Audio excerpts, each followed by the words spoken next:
خبر شامل کرتے ہیں حقیقت نیوز کے CEO ساجد محمود کی رپورٹ کے مطابق بالی ووڈ اداکار نواز الدین صدیقی کی اہلیہ نے اپنے شوہر پر الزام عائد کیا ہے کہ وہ انہیں کھانا، بستر اور حتیٰ کہ باتھ روم تک کی استعمال کرنے کی اجازت نہیں دیتے۔ بھارتی اخبار ہندوستان ٹائمز کی رپورٹ کے مطابق عالیہ صدیقی نے اپنے وکیل رضوان صدیقی کے ذریعے بیان میں کہا کہ نواز الدین صدیقی اور ان کے اہل خانہ نے میری موکلہ عالیہ صدیقی کو گھر سے بے دخل کرنے کے لیے ہر ممکن کوشش کی ہے۔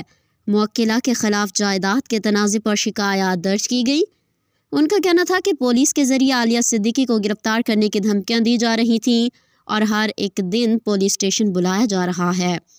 انہوں نے کہا کہ وہ پولیس کے رویے اور پولیس محکمے کی ناکامی کو ان سے منسوب نہیں کرنا چاہتے، لیکن یہ حقیقت ہے کہ پولیس افسران کے سامنے میری موکلہ عالیہ صدیقی کی توہین کی گئی، لیکن کوئی بھی پولیس افسر میری موکلہ کے حقوق کے تحفظ کے لیے سامنے نہیں آیا۔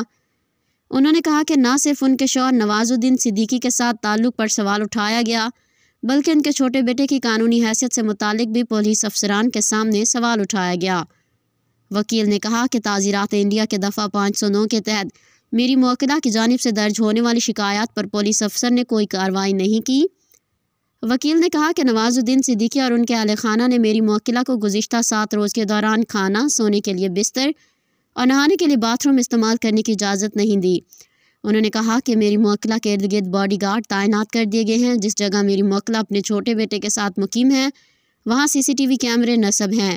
اس کے باوجود نواز الدین صدیقی اور ان کے اہل خانہ نے پوری کوشش کی کہ کسی طرح عدالت میں کیس درج کرنے کے لیے میں موکلہ کے دستخط حاصل نہ کر سکوں۔ ان کا کہنا تھا ان تمام دھمکیوں اور پولیس افسران کی مدد نہ کرنے کے باوجود میں نے اور میری ٹیم نے عدالت میں درخواست دائر کرنے کے لیے موکلہ کے دستخط حاصل کرنے میں کامیاب ہو گئے۔ مزید بین الاقوامی خبروں کے لیے ہمارے چینل حقیقت نیوز کو سبسکرائب کریں۔